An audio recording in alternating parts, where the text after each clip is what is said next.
Olá, eu sou o Bispo Ricardo Rocha e nós estamos iniciando o nosso Debate Papo Cast. E hoje nós estamos à mesa com nada mais, nada menos do que o meu querido, amado amigo, irmão, meu afilhado, Bispo Fernando Brant. Bispo Fernando Brant, que eu vou apresentar, é uma pessoa muito especial para mim, para minha família, e é uma honra para mim, é muito grande tê-lo aqui nesse nosso primeiro episódio do Debate Papo Cast. O Bispo Fernando, que é formado em odontologia, é dentista, esposo, pai da linda Chiara, do Lorenzo, e nos deu hoje o privilégio, a honra de estar aqui comigo. Ele que também é hoje o presidente do nosso ministério da Cristo Vive São Paulo, que assumiu essa grande responsabilidade, está hoje sobre os ombros dele esse legado da nossa amada e preciosa Bispa Solange Brant. Então, o nosso bate-papo de hoje será uma delícia e o Bispo Fernando vai falar tudo sobre esse grande legado que ele recebeu. Então, Bispo Fernando, que alegria, que prazer ter você aqui conosco, viu? A alegria é minha, meu Bispo Ricardo, muito prazer, muita alegria estar aqui. Você acabou de falar, né, que é o primeiro debate-papo, e eu costumo dizer que o primeiro só acontece uma vez, então estou muito feliz, muito grato em poder estar falando com o pessoal, a sua audiência, o pessoal que tem te acompanhado, e a gente está aqui hoje para, com certeza, trazer insights, trazer, enfim, contar a nossa história também, exato, né, e poder trazer um pouco dessa vivência que nós temos. Se bem que nessa introdução que você falou, ele é pai, ele é isso, ele é aquilo, é dentista, é pastor, não sei o quê. Quem não me conhece falou, vai aparecer um cara ali, barbudo, com uma cara de... Um ancião. Um ancião. Aí corta pra mim... Aparece homem bonito desse. Esse cara é tudo isso. Esse cara sou eu. E um prazer estar aqui, amém, poder passar esse tempo com você, com a sua esposa, com toda a equipe aqui da Cristo Vive Itanhaém. É um prazer. Muito bom, Bispo. Olha, você sabe que quando nós iniciamos esse projeto, né, quando ele nasceu nos nossos corações, nós desde o início queríamos começar... com chave de ouro. Estamos aqui para isso. E aí eu conversei com a minha esposa, nós conversamos, né? E ela falou... Não tinha ninguém melhor? Chama o Fê lá. Não, ela falou, nós vamos chamar o Fê. Eu falei, amém, mas será que ele vem? Ele é muito ocupado. Eu sei que a agenda é muito concorrida, mas olha, de verdade, amém, muito obrigado por ter atendido aí o nosso chamado, estar aqui hoje com a gente nesse bate-papo. Eu falei ontem, né, explicando um pouquinho do que é o nosso Debate-Papo Cast, que é uma mesa onde nós vamos nos assentar para conversar, contar uma boa história, mas também para compartilhar, né, ensinamentos com as pessoas que vão participar conosco. E eu queria, já iniciando, já entrando, como você costuma dizer, pé no peito. Pé no peito. Que você falasse um pouquinho para nós, Fê, porque assim, eu te conheço já há muitos anos, né, desde garoto. A gente que conhece um pouco, né, parte dos bastidores da sua vida, toda a transição, o seu crescimento, tanto ele, né, profissional, familiar. Eu tive o privilégio de ser seu padrinho com a minha esposa de casamento, por isso o chamo de meu afilhado. E vimos tudo, né, os seus filhos nascendo, quer dizer, toda essa história extraordinária de Deus na sua vida. E agora uma nova fase, né? Uma fase em que durante esses anos você veio sendo preparado e de repente, de uma forma, pelo menos para nós, inesperada, porque era algo para nós inimaginável, né?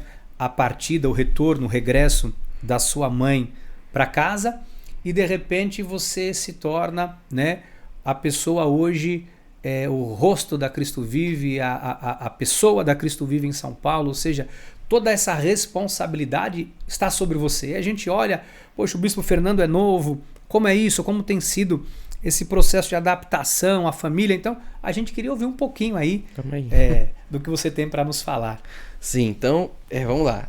Eu tava pensando aqui, né? 2 pastores juntos para falar, a gente vai falar, né? Com certeza. A concorrência vai ser grande aqui. Estamos aqui para isso. Estamos aqui para isso. Mas, contando um pouco, acho que você falou, né? E ontem eu ouvi não sei se foi o primeiro ou o pré-episódio que você fez com a Bispione, e vocês estavam falando essa questão da mesa, né? E eu vejo que a mesa é um lugar de intimidade. Acho que vocês falaram um pouco sobre isso ontem, né? E é nessa fala que eu queria trazer isso, porque o pessoal vê o que a gente está sendo, o que a gente mostra. E hoje com a rede social, e até com o ministério, né? Mas mais com a rede social, a gente mostra o que a gente quer, né? Exato. Então a gente mostra ali 1% do nosso dia, 2%, a gente não mostra tudo.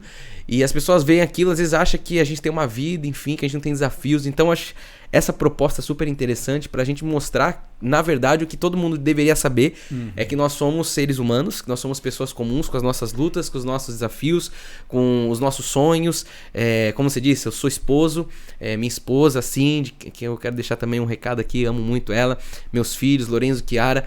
Então, assim, eu tenho também o meu coração de pai, a minha parte profissional. Então, acho legal a gente estar na mesa, porque mesa é um lugar de intimidade. Jesus ali, né, ele reuniu os seus discípulos na última ceia, ele estava na mesa. E foi na mesa que ele partiu o pão, foi na mesa que ele deu direção, que ele estava ali falando o que iria acontecer. Então acho que a mesa traz isso, traz esse lugar da gente. E para quem não sabe, a gente senta muito à mesa. Talvez não muito, mas quando a gente está reunido num evento, numa convenção, num congresso, onde a gente tem um momento de almoçar, e as pessoas não veem o que acontece na mesa. É verdade. E recentemente a gente voltava de uma convenção, já vou entrar só para contextualizar. Lógico. A gente voltava da convenção no Rio de Janeiro, há um mês atrás, e a convenção acabou e depois a gente ficou ali, sei lá, 2, 3, 4 horas no aeroporto, 4 horas. na mesa. Na mesa. E foi ali que a gente teve uma grande troca. Eu até brinquei gravando. A convenção acabou na sede, mas continua aqui na mesa. Porque na mesa eu acredito que Deus opere, porque a gente está num lugar de intimidade. E falando sobre isso, né, sobre esse bastidor, eu tô vivendo hoje uma dicotomia, os anos mais difíceis da minha vida, mas também eu tô vivendo os anos mais extraordinários. E eu acho que aqui eu vou poder tentar explicar um pouco como é isso, falando da minha trajetória. O que ninguém vê, o que, na verdade, quem só vê é minha esposa e meus filhos em casa. E é isso, então a gente inicia algo, vamos falar do ministério, né? Meus pais iniciam o ministério lá em 94 e depois de vários estágios, hoje eu me vejo assumindo o ministério, como você falou, de uma forma repentina. Aos nossos olhos, repentino. Mas hoje, quando eu olho para minha trajetória, eu entendo que já havia um preparo de Deus, que talvez ninguém via, mas que eu, por mais que eu quisesse lutar contra, na minha carne eu sabia que Deus estava me preparando. Então, quando eu olho para trás hoje, eu vejo que nada aconteceu assim do nada. Para nós parece, parece que veio, Deus recolheu a bispa, mas eu já vinha sendo talhado, talvez desde o meu primeiro dia de vida. Acho que o Senhor já estava num projeto, numa preparação, e o que ninguém viu foi o bastidor, né? Desse trabalhar, continua sendo, e essa dicotomia, porque o que fica, né? Pô, a gente perdeu nossa mãe, então foi a coisa mais dura que aconteceu, a pior coisa que aconteceu na nossa vida. Mas ao mesmo tempo, eu assumi um ministério e isso é maravilhoso. Então eu tô vivendo, como eu disse, os piores dias da minha vida, como eu também tô vivendo os melhores dias da minha vida. Uau. Eu tô vivendo um momento de grande luto, mas eu também tô vivendo um momento de grande alegria. Porque é honroso você poder representar o Senhor, você pastorear, você pregar, você representar, como a Bíblia fala, embaixador, e ser um embaixador de fato na prática do reino. Então, eu acho que essa é a primeira coisa que ninguém imagina, mas assim, como é que você vive dias difíceis? É uma dicotomia. Mas como é que você vive também os dias mais? Porque é uma bênção. Eu vou falar que assumir um ministério não é uma bênção? É uma bênção. É uma bênção. Mas foi no pior momento da minha vida. E aí tem um monte de coisa pra contar aqui no meio de como é que Deus fez. E tá fazendo, né? O que você tá falando realmente é interessante, porque a gente tá de fora e realmente tem essa visão, né? Poxa, como é? E quando você começou a falar aqui, poxa, realmente é um pior momento, a pior fase, porque você perdi o chão. Tá de luto. Sim. Tá de luto, tá vivendo ainda, né, essa parte do luto, mas da mesma forma você tem que ser forte, né? Como o Senhor falou para Josué. Ser forte e corajoso. Moisés morreu, meu servo é morto. Ser forte e corajoso, porque agora a missão é com você, né? Então realmente assim, essa capacidade de suficiência vem de Deus. Eu queria fazer um adendo aqui, Fê, porque você falou assim que você veio sendo preparado, né? E essas conversas de aeroportos, eu tive muito com a sua mãe, né? Eu e a bispa, né? Com o seu pai, com a sua mãe, ou às vezes nas convenções que nós íamos, nos encontrávamos, às vezes ficávamos no mesmo hotel, a gente sentava, saía para jantar, para comer no aeroporto, e a gente lembra que a sua mãe vinha sempre falando assim, o Fê está sendo preparado. Sua mãe sempre falava isso pra gente, o Fê está sendo preparado. Eu tô preparando o Fê. E às vezes eu encontrava com ela e falava assim, nossa, o Fê tá voando, olha as coisas que ele tá fazendo e tal. Mas para nós, esse tá sendo preparado, né? Para quem tá de fora, como você falou assim, você veio sendo talhado. Né? A gente tá de fora, a gente fala, olha e fala, humano, nosso lado humano, né? Poxa, a nossa bispa tinha muita coisa para fazer. A gente sabe que não. A soberania de Deus, chegou o momento dela, né? E a gente queria que fosse. A gente queria que fosse. Essa é a nossa vontade, né? A Bíblia fala que o homem pode fazer planos, né? Isso é o que nós imaginávamos. E de repente, isso acontece. Hoje, você percebe assim, qual tem sido a sua, se eu posso usar essa palavra, maior dificuldade? Fora o luto, qual hoje você vê assim, qual a sua maior dificuldade em assumir o ministério que você herdou da sua mãe? Tá. Eu acredito que assim, né? Eu acho que eu usaria a palavra desafio. Qual o maior desafio? Dentre tantos, eu acredito que a Bíblia fala que Deus chama as coisas loucas para confundir as sábias, né? E a gente não entende, porque até quando você vai ver a história, quando Deus ele levanta Davi, ele tinha ali pessoas que aparentemente eram mais capazes, seus irmãos ali no caso, pessoas... E no meu caso também, no ministério tinham pessoas ali, outros bispos, outros pastores, pessoas que humanamente talvez teriam até mais condição, mais conhecimento, mas a gente não vai entrar nos desígnios do Senhor, né? Pôr em discussão a vontade de Deus.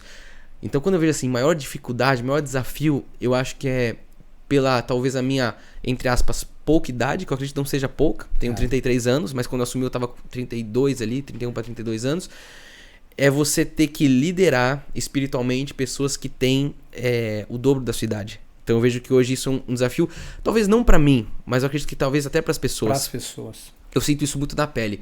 Então, por exemplo, eu tenho 2 irmãos mais velhos. Então, com eles isso já é muito bem resolvido, porque a gente conversa, e esse trabalhar de Deus veio ajustando muito disso. Mas para pensar humanamente. Hoje eu sou o líder espiritual do meu irmão mais velho e da minha irmã mais velha. E do seu pai? E do meu pai. Seu pai. Que tem aí o dobro da minha idade, mais que o dobro. Então isso pra mim é desafiador, porque eu também tenho a minha carne, eu também tenho as minhas questões, as minhas lutas. Então eu falava, como é que eu vou chegar pro meu pai, ou pros meus irmãos, ou pro qualquer outro senhor da igreja e falar assim, espiritualmente a gente vai tomar essa decisão e talvez isso contrarie eles. Então eu olhava pra esse lugar assim de humanidade e eu ficava às vezes meio receoso. Às vezes até fico ainda, tem que mostrar que vulnerável, né? Essa talvez pra mim seja um dos maiores desafios. Porém, olha como o preparo de Deus ele foi tão grande. Eu vou falar um pouco... Depois eu vou contar aqui um pouco como é que foram os 2 anos últimos, onde Deus me preparou mesmo para assumir. Hoje eu vejo isso claro. Mas eu estava num processo de treinamentos ali. Eu fui buscar essa capacidade, sabendo que Deus tinha algo, buscar essa habilidade, desenvolver essa habilidade. E eu tive a oportunidade de sentar com um grande pastor de uma das maiores igrejas dos Estados Unidos. Ele estava aqui num evento e eu tive um tempo numa sala íntima e eu pude fazer algumas perguntas para ele. E minha mãe ainda estava bem, né? Olha que coisa louca, né? O dia que eu fiz essa pergunta foi dia 6, se eu não me engano, 6 de dezembro. E foi exatamente quando chegou a notícia no meu celular da minha mãe falando, tô indo pro médico, não tô legal. E eu tava nessa sala. E a pergunta que eu fiz, então assim, não havia ali ainda nada claro na transição. A pergunta que eu fiz pra ele foi assim, porque ele vem de uma história muito parecida com a minha. Ele é um dos irmãos, de 3, se eu não me engano, de 3 irmãos. Eu não me engano se ele é o mais novo, mas ele é um dos irmãos e ele assumiu também o ministério, a parte espiritual do ministério. E eu perguntei pra ele, como é que você, assumindo com seus irmãos, como é que você lidera, como é que você se posiciona, como é que você se coloca, sabendo que você tem outros irmãos, que você tem outras pessoas, tem uma família.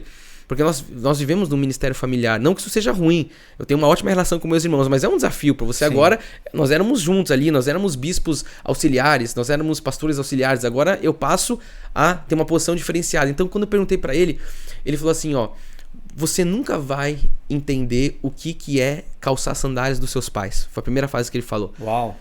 Ele falou, você nunca vai saber até que você calce. Então você tá do lado, você tá auxiliando, você fala, não, eu faria assim, eu iria pra cá, eu puxaria assim, eu tomaria essa decisão.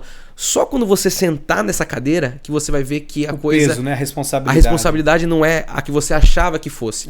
Então ele falou, a primeira coisa é essa, você não sabe o que é melhor pra igreja até Deus te colocar lá. E isso já colocou eu ali no meu lugar. E ele falou, e se eu posso dar uma dica, se eu posso te falar algo, ele falou, você tem que estar muito alinhado com os seus irmãos. Então você vai ter que estar muito perto deles, você vai ter que chamar eles, vocês vão ter que estar... Por quê? Porque isso não é um legado social, é um legado da família. E não tinha acontecido nada ainda, mas olha como o Espírito já vinha trabalhando. Uau. Então eu peguei isso pra mim. De fato, eu não sabia o que era ter essa responsabilidade até eu sentar nessa cadeira e sentir o peso da responsabilidade. Peso dela, né? E eu levei isso pra vida. Eu tenho que estar muito próximo dos meus irmãos. Não só dos meus irmãos de sangue, mas daqueles que lideram, daqueles que fazem parte de tudo isso. Então, cada vez a gente tá mais junto, cada vez eu troco com eles, eu pergunto, sabendo que muitas vezes eu vou ter que tomar uma decisão que não é pra agradar. A gente sabe que líder não é o vendedor de sorvete. Exato. Líder tem que, enfim, fazer aquilo que tem que ser feito. Mas eu tenho eles muito perto, isso me dá muita segurança, porque hoje eu posso falar com o Nath, posso falar com a Rê, com meu pai. E eles também, logicamente, são espirituais, eles entendem isso. Então, às vezes, eles colocam um ponto de vista e eu a gente, nessa multidão de conselheiros, a gente vê que há sabedoria, que há a direção de Deus, mas tem hora que eu falo, não, a gente vai tomar essa decisão. E hoje isso é muito, faz 2 anos, mas hoje isso é muito claro, é muito em paz, porque, logicamente, que Deus trabalhou nos corações dele, mas também o trabalhar de Deus está sendo e foi na minha vida. Então, acho que o maior desafio, para resumir, para costurar tudo isso, seria isso, liderar pessoas que são mais velhas que eu na carne, mais experientes, talvez. Eu vejo, dentro do que você estava falando, eu vejo, é tão interessante, porque assim, a gente que conhece a sua família, eu sempre estive com a sua família, né, com a sua mãe, com seu pai, com vocês, há mais de 30 anos, né? E eu sempre vi a família de vocês sempre muito unida, né? Isso é muito importante, né? Porque às vezes a gente vê o que a ruptura de um ministério é quando há essa vaidade, quando o ego inflado, então a pessoa quer ser melhor. Então, isso, eu não vejo isso na sua família, nos bastidores da família. Foi né? uma construção dos meus pais. Uma construção né? que seus pais fizeram. Enquanto você estava falando aqui, Fê, eu pensei o seguinte: quando eu vim para Itanhaém, enviado por Deus, mas pela autoridade da sua mãe e do seu pai, eu era um garoto, 20 e poucos anos. E eu te falei isso na transição, quando o nosso apóstolo Miguel Ângelo veio a São Paulo e ele foi ali usado brilhantemente por Deus para falar dessa passagem do bastão, a necessidade da passagem do bastão e da igreja, né, ter ali já quem seria o líder a partir da partida da sua mãe. Eu estava lá, foi um momento muito importante, eu acho que ele foi tremendamente usado por Deus, nosso apóstolo. E quando aquilo ficou muito claro, não sei se você vai se lembrar, na antessala, antes de subir pro seu gabinete, eu te falei, olha, quando eu comecei o meu ministério eu tinha muito menos que você, seu pai e sua mãe tinham muito menos do que você tem, bem na porta. E seu pai e a sua mãe têm muito menos, tinham muito menos, e eu vi eles começarem tudo isso do zero com Deus, e você está começando não do zero, você tem uma base, né? E isso realmente é o que eu acredito, que a minha família acredita. Mas ao sair dali, hoje eu me pergunto o seguinte, queria fazer essa pergunta para você, eu nunca fiz, queria fazer essa pergunta para você. Todas as pessoas acataram o Bispo Fernando como seu bispo? Porque é uma dificuldade. Sua mãe é uma pessoa incomparável, né? Uma pessoa incomparável, seu pai também, né? Uma pessoa incomparável. E já para se comparar o ser humano um do outro é difícil. Mas a sua mãe realmente, ela... como a frase que ela gostava de usar e o seu pai também fala, é fora da curva, né? Acima da média, fora da curva. E aí, o Bispo Fernando, ele é muito querido enquanto ele é o Bispo Fernando. Exatamente. O filho da bispa. Ele tá no canto ele dele. Não tá mexendo com ninguém. Exatamente. Não mexe comigo. Então ele é um bom menino, ele tá cantando, pô, ele é legal, eu sou amigo dele, pô, eu jogo bola com ele. Mas não põe ele pra liderar, gente. Eu boto piada com ele lá, não sei como que era a intimidade de você com a igreja, com todo mundo, mas de repente mudou. Sim. E aí, todas as pessoas... Como tem sido isso pra você? Vamos lá. Senta que lá vem história, então. Com certeza não. A resposta, assim, né? Não foi todo mundo que acatou. Lógico que já era esperado por isso. Eu já esperava isso. Deus trabalhou muito no meu coração. Então eu vou falar um pouquinho a construção de uma mentalidade para eu chegar hoje e falar isso com paz. Porque eu sei que nem todo mundo talvez vai ter, entre aspas, a frieza que eu tenho hoje. Mas foi uma mentalidade desenvolvida através de muito... trabalhar de Deus, preparo, palavra, enfim. Então, quando aconteceu tudo, eu vejo que assim, há muitos anos eu já estava trabalhando a minha parte humana. Que as pessoas acham que é tudo espiritual. Não, é o espírito sim, mas a gente também é composto de alma e corpo. Exato. Então, se a minha parte da alma não tivesse sido muito bem trabalhada, as minhas emoções, a minha identidade, com certeza eu tinha pirado. Com tudo que eu passei, tendo família, tendo sonhos, uma carreira, um monte de coisa, e aconteceu tudo o que aconteceu, e agora... Não, perdeu sua mãe. O luto da perda da mãe. E que não era só uma mãe, né? Era uma mãe, uma líder. É tudo, né? Uma pessoa fora da curva. Então, pensa pra mim, eu falei assim, onde eu cheguei agora, sinuca de bico, como dizem, eu tenho que substituir o Pelé. Como é que você vai substituir o Pelé, que é o ouro da casa, a prata da casa? Uma pessoa que não tem substituto. É como se você tivesse o Pelé, o número 10, e agora não tem mais o Pelé, e você tem que entrar no lugar dele. Então, assim, automaticamente já tem uma cobrança. E tem até hoje. Por quê? A minha mãe pregando, quem conhece sabe, né? O conhecimento, o mestre na palavra, a didática, a oratória, a parte espiritual. Como é que você vai? Não tem como. Então, eu coloquei muito claro em mim. Minha mãe era minha mãe, eu sou eu. E eu falei isso pra igreja, logo nesse dia do apóstolo. Eu falei assim, minha mãe foi maravilhosa, ela foi uma bênção, mas aprove a Deus recolher, era uma joia, eu entendi que Deus falou assim, ó, não, eu quero essa joia de novo comigo aqui no cofre, levou ela pro seio de Abraão, e eu tenho muito claro, ela era ela, eu sou eu vou honrar esse legado, porém eu sei quem eu sou o Fernando. Então essa clareza de identidade pra mim, primeira coisa, eu sei quem eu sou diante de Deus, eu sei o pra que Deus tá me levantando agora, e o como Ele quer que eu faça, não mudando a visão do ministério, não mudando nada, mas o como nós vamos chegar lá agora. Pensa, nós tínhamos uma mãe à frente, uma mulher, agora nós temos um homem que é pai, mudou a comunicação. Então muitas pessoas ficaram um pouco assim, não, mas eu gostava da bispa. Eu falei, eu também gostava, só que o que tem agora sou eu. Se sentiram um pouco órfãos. Órfãos, sim, muito.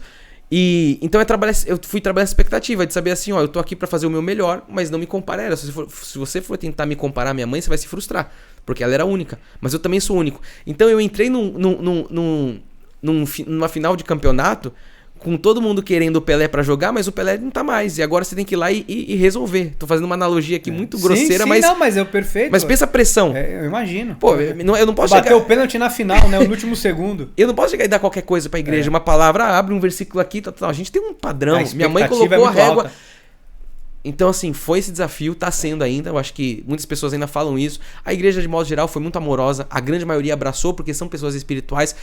Tem uma meia dúzia que... E a hora que eu mostrei a energia do homem de confrontar atitudes que estavam fora ali e Deus me cobrava isso. Que é diferente. Que é diferente. De uma mulher, né? Exatamente. Então o pessoal sentiu a fala de um homem, você sabe, a energia do homem é diferente.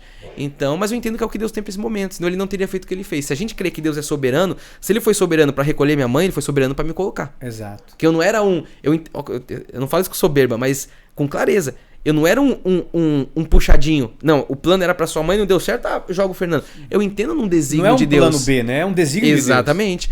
Então eu sei que é duro falar isso talvez pra alguém, mas a gente tem que ser maduro espiritualmente pra entender. Fechou um ciclo e Deus iniciou outro ciclo. Ô Fê, agora, isso você fala pra mim assim, até me arrepia. É muito forte você falar isso, né? Saber quem você é, a sua identidade, eu entendo isso. Agora, isso é o seu lado forte. Sim. Mas, e por dentro, humano? Porque assim, todos nós, eu sei que às vezes a gente leva a pancada, porque quando eu cheguei aqui, com 20... Tô tentando me lembrar, eu tô com 26 anos, 25, 24, 25 anos, eu cheguei aqui. Você imagina, recém-casado, tal, muito novo, experiência zero. Tem coisas que eu fiz naquela época que hoje eu não faria nunca, mas eu fiz, né? A gente Você fez o melhor que você tinha nas condições que eu tinha, né? Enfim, e eu dei o meu melhor. E aí eu vejo que assim, eu fui amadurecendo com o tempo, mas eu era muito jovem. Eu me recordo que uma vez eu ouvia piada, né? Eu ouvia piada, eu fui muitas vezes chacoteado, desvalorizado. É que hoje quem olha e vê, poxa, o Bispo Ricardo, sou um homem hoje com 46 anos, com mais de 20 anos de ministério. A mente que você tem hoje não era a mente que você tinha no passado. Exatamente. Então não dava pra você pensar no futuro com a mente de hoje. Você pensava com a mente que você tinha. Mas muitas coisas, isso que eu queria falar, que eu guardei pra mim e me machucou. Me machucou porque às vezes eu ouvia pessoas fazerem uma piada, fazer graça, né? Eu passei por isso que você tá passando, é a pergunta que eu quero te fazer. Eu passei isso porque as pessoas, mesmo naquela época, chegou um momento que me comparavam com a sua mãe. Que é uma coisa extremamente absurda, né? Mas porque, o ser humano... Mas o ser humano tem essa tendência. E como você humano, o Fê pai, como eu brinco, tesouro, né? Que eu chamo assim desde de pequeno, você e seus irmãos e alguns meninos do ministério. Sim. Aí eu falo, como é pra você, nas suas emoções? Porque às vezes a pessoa, ela não sabe que assim... Ela olha o Fernando, líder, esse Fernando que você falou aqui, você teve que fazer, você teve que enfrentar, cara, você foi forte, bateu no peito, só que dentro de você tem um ser humano. Sim. Cara, que tá quebrado também, que tem dor, que tem família, que chora. Como tem sido isso pra você, assim, suportar, não sei se eu consegui ser claro, mas suportar muitas vezes uma afronta, muitas vezes um desdenho, a comparação, que eu acho que é terrível. Ó, se eu falasse pra você que eu não sinto, seria mentiroso. Porque todos nós temos sentimento. Por mais que a gente entenda sobre uma inteligência emocional, a inteligência emocional é você ter uma gerência sobre as emoções. Mas você sente. Mas você sente. É o que eu faço com aquilo, né? Exato. Como eu vou reagir àquilo. Então, assim, eu sinto. Então, senti na pele a perda. Pô, perdi minha mãe. Então, assim, Qualquer pessoa que perde a mãe já vai sofrer. Sendo quem foi, do jeito que foi, na maneira que foi, na proporção que foi, então você potencializa esse sofrimento. Então assim, tem essa dor. O que eu vejo hoje é que é uma dor que ela acomoda. É uma dor que pelo espírito você consegue entender a paz que excede o entendimento. Então se eu falasse que eu não sinto, eu seria mentiroso. Mas se eu falasse também que Deus não me deu uma capacidade sobrenatural disso ser algo que não me... Irrelevante. Eu não queria usar essa palavra, mas... Porque é relevante. Mas não é o suficiente pra me paralisar, nem pra me colocar num lugar de vitimismo. Isso te estimula, não? De certa Isso me estimula. forma? Entendi. Eu não consigo olhar pra tudo que aconteceu e eu não consigo parar e falar assim, não, eu vou ficar ali sofrendo, eu vou ficar ali remoendo. Um lugar de vítima. Porque eu sei o que minha mãe faria, eu sei o que ela esperaria. E quando a gente fala disso, é humano, eu sei o que ela, mas eu sei o que Deus espera. Então, eu vou até ver se eu consigo abrir aqui. Depois eu vou abrir algumas passagens que Deus me deu na transição. Uma delas, deixa eu pegar aqui só pra... Lógico, procura aí. Vai contextualizar bem o que você está falando, que é quando Josué... Porque eu vou contando um pouco da história. Quando Josué, ele chega pra... Quando Deus chega pra Josué e fala da transição, né? Moisés é morto, enfim, e aí agora Josué vai assumir. Então, o capítulo 1 de Josué é uma das passagens que Deus me deu assim como a transição. Enquanto você procura aí, Fê, essa passagem tem um negócio muito forte. Porque quando aconteceu tudo isso, tal, eu confesso para você que a sua mãe sempre ocupou na minha vida um papel de mãe. Sim. Como ela mesma falava, você sabe disso, e muitas pessoas ouviram ela falando, sempre o tratamento comigo foi como um filho, né? Um filho mais velho, um filho. E sempre me tratou assim, com esse carinho, com esse amor de filho. E quando aconteceu tudo isso, Deus me deu essa passagem em Josué. E eu mandei ela para o seu pai. E aí ele falou que ele estava... Ele até deu um testemunho, não falou que tinha sido eu, mas falou que alguém tinha mandado para ele que ele estava no banheiro e que ele viu, né? Acho que foi o arco-íris e tal. Sim. E eu que tinha mandado essa passagem. E quando veio o apóstolo e falou, eu naquela época, naquela hora, eu falei, meu Deus, a gente vê a conexão de Deus, né? E é a passagem que realmente eu vejo que se encaixa muito na tua vida nesse momento. O que acontece? A gente tem a perda da minha mãe, o apóstolo vem fazer o sepultamento ali, o velório, aquela cerimônia. Covid, daquela história, não pode encostar, corpo lacrado, tudo foi um horror. Acaba aquele momento... Então a gente tá ali no cemitério, você tava lá, Tá. O caixão desce, aquela coisa humanamente horrível, acabou tal. As pessoas ali se abraçando, chorando, o pessoal vindo dar as condolências pra gente. O apóstolo sai e vai pro cantinho assim, indo pro carro dele, e eu, de alguma forma, vou até ele, a Bispa Rosana, e agradecer o fato dele ter ali e tal. E ali, isolado de todo mundo, sem brincadeira, fazia 5, 10 minutos que tinha acabado a cerimônia. O apóstolo ele chega pra mim, olha no meu olho com aquele olhar que você conhece que ele tem, espiritual, que parece que você tá vendo o próprio Deus. Muito forte. Ele pega e fala assim, Deus já me falou, ali foi a primeira vez que ele falou isso, Deus já me falou, você vai assumir um ministério. Uau. Eu falei, na minha mente eu falei, eu não podia esperar, tipo, eu saí do cemitério, não podia esperar E ele começou a falar, e ali eu caí em lágrimas. Ele falou, você vai assumir um ministério porque Deus já me falado há tanto tempo, não é Rosana, não sei o que. Ele já falava, não sei o que. Eu falei, não tenho condição. Ele falou, você tem um profeta vivo com você, eu vou estar com você quando você precisar, eu, minha família, você tem seu pai, você tem seus irmãos, não sei o que. Então assim, ele falou há 10 minutos aquilo. Depois Deus me deu essa passagem, eu quero mostrar a congruência. Porque Josué 1 acontece, a gente conhece a história. Sim. Sucedeu depois da morte de Moisés. Em seguida, né? Ele já fala. Servo do Senhor, que este falou a Josué, filho de Num, servidor de Moisés, dizendo, então, agora Deus vai falar para Josué, Moisés, meu servo, é morto. Dispõe-te agora e passa esse Jordão. Tu e todo o povo e a terra. Porque a gente fica com a cabeça que Deus chega para Josué e fala assim, ser forte e corajoso. Mas você vê que ele já tá no verso 2 e ele não falou nada ser forte e corajoso. Ele fala, Moisés morreu, assume, vai para frente. E eu vi aquilo espiritualmente, o apóstolo, ele pegou assim, acabou, sua mãe morreu, sua mãe passou. Logicamente não com essas palavras, mas era Deus falando assim, pega o povo e continua a missão. E aí ele vai no 3, todo lugar que pisar a planta dos seus pés, do vosso pé, eu tenho dado, como prometi a Moisés, desde o deserto e o Líbano até o grande rio Eufrates, toda a terra dos heteus até o mar grande. Nada de ser forte e corajoso aqui, até o poente do sol, vosso limite. Verso 5, ninguém te poderá resistir todos os dias da tua vida, como fui com Moisés, assim serei contigo. Não te deixarei, nem te desampararei. Aí ele vem no 6, ser forte e corajoso. Tu farás este povo herdar. Então, eu vi... Assim, eu falei, mãe, acabou de morrer, acabou de sepultar, e Deus já tá me dando a missão. E depois Deus vai ser forte, ele vai falar várias vezes, ser forte, corajoso, ele vai ratificar. Mas eu vi claramente. Então assim, eu falei, uau. Aí ao mesmo tempo, a dicotomia. Eu tô no pior momento da minha vida, mas eu também tô recebendo uma bênção. E teve uma mensagem que eu preguei naquela transição, a gente tá aqui falando da transição, né? Que eu não chamei de 2 partos, mas poderia chamar os 2 partos, porque a palavra parto significa partir. Isso. E eu explicava isso pra igreja, eu falei assim, quando uma mãe, ela tem um filho, a gente fala, teve um parto, porque a criança parte da mãe pra vida. E a gente tem um segundo parto, quando a gente passa daqui pra glória, quando a gente morre, a gente tem de vai partir, né? Então a gente vive 2 partos. E eu explicava pra igreja, por que a gente tá sofrendo tanto? Porque a gente tá vivendo 2 partos no mesmo momento. A partida da minha mãe, mas também a partida de algo novo, de um filho que tá nascendo, de um ciclo que tá iniciando. Então por isso que eu vi a dor, era a dor do parto. A dor do parto, parto que tá nascendo algo, mas o parto também que tá encerrando algo. Então é nessa dicotomia que Deus vem e faz algo maravilhoso. E sabe que isso é tão extraordinário? Você tava falando aqui, eu tava pensando, isso me ocorreu agora.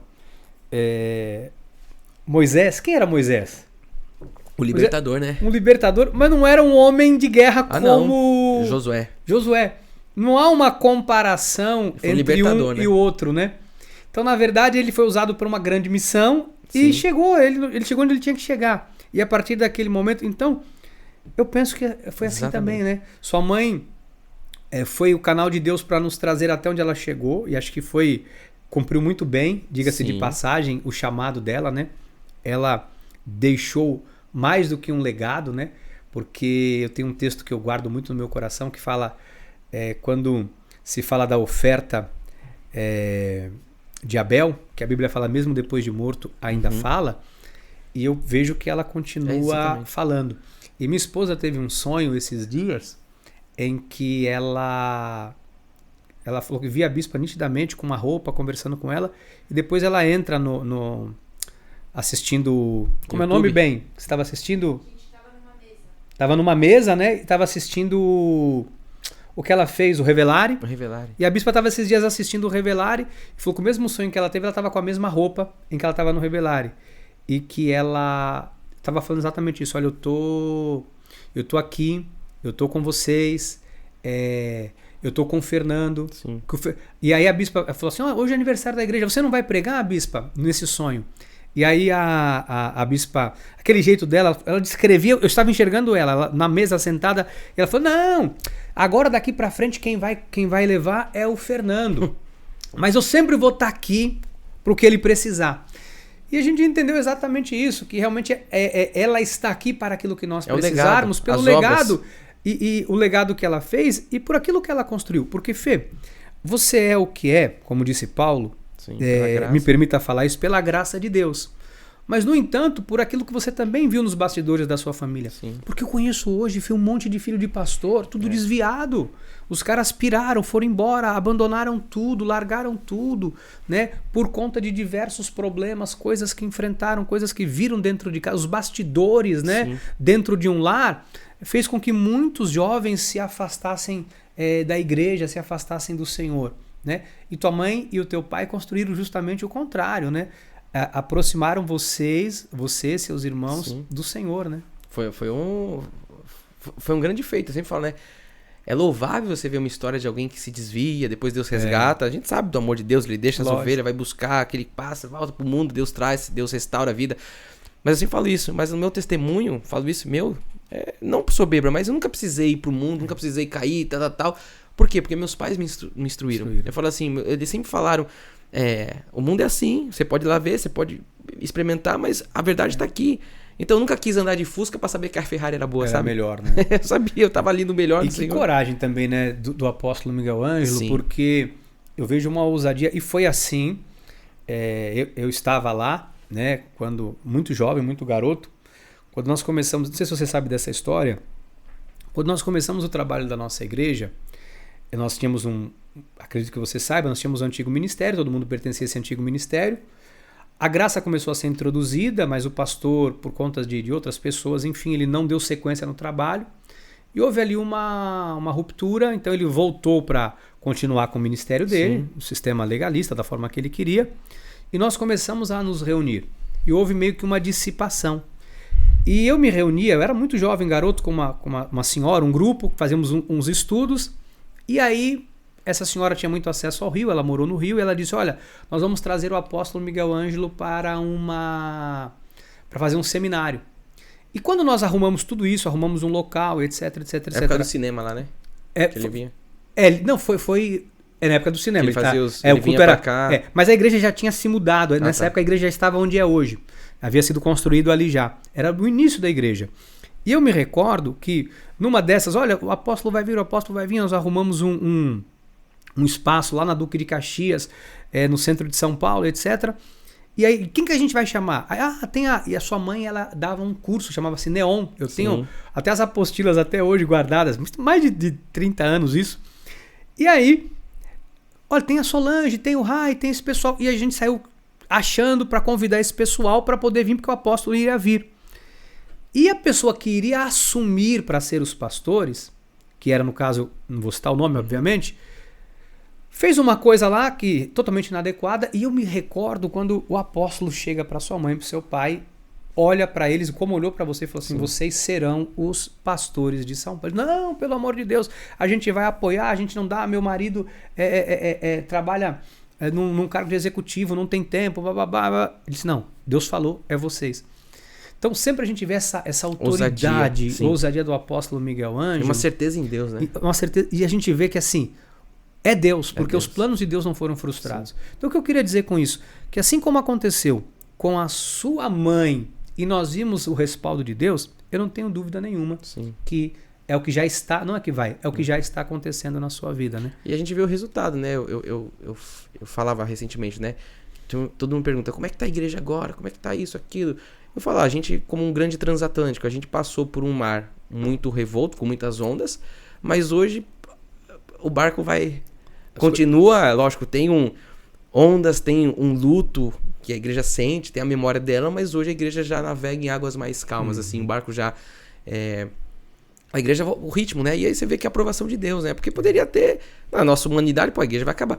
Eu ouvi cada coisa nesse tempo, mas minha mãe ainda entubada, né, no hospital, ela ficou 58 dias, e eu ouvi o povo chegar e falar assim pra mim, você ora, porque se o milagre não sair, a gente tá frito. Meu Deus! E eu falava... Eu ali naquelas lives de oração, tendo que ouvir aquilo administrar e... Uau, pesado, hein? Então eu falei... Outras pessoas falam assim, não, mas você tá se expondo, porque você tá indo orar, e se não acontece? Eu falei, mas se não acontecer... Não, nosso papel é orar. Eu vou deixar... A gente é uma igreja que crê na soberania de Deus, que a gente crê no poder da fé. Qual que seria a minha postura hoje como líder? De falar assim, no pior momento da minha vida, quando minha mãe tava precisando de oração, me tranquei no quarto, não... Pô, eu fui até... Eu fiz aquilo que eu aprendi de Deus, orar, crer, Deus tem soberano, tinha outros planos, tá bom, a gente entende o desígnio do Senhor, mas até isso eu falei, não, você tá orando, tá, então assim... Eu vejo que às vezes é falta de maturidade, né, pessoas assim, às vezes falta de maturidade, falta de entendimento de quem realmente é Deus.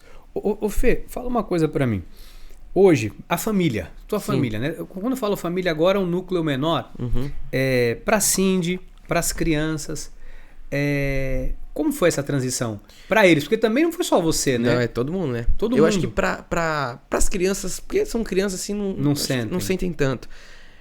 O Lô sentiu mais, porque o Lô era muito ligado na minha mãe, mas ele ainda tinha acho que 5 anos, né, na época. Isso, 5 anos. Então, a gente soube falar para ele de uma forma muito espiritual, mas mais lúdica, né? Que minha mãe tinha partido, que ela ia morar no céu, tal. A gente pôde ver o sentimento dele ali, né, de criança, mas já ele entendeu, né? Ele sentiu na carninha dele, na emoção dele. Mas foi algo muito mais fácil de contornar, acho que pela idade. A Kiara era muito pequenininha, tinha 1 aninho e pouquinho, então ela não percebeu. Então acho que a Si sofreu mais, porque como mulher, né? A Bíblia fala que ela é mais frágil, né? Então as emoções, a Cindy também tinha minha mãe como mãe. Então assim, não era... A gente fala, o pessoal não sabe como mas era um e carne as duas ali.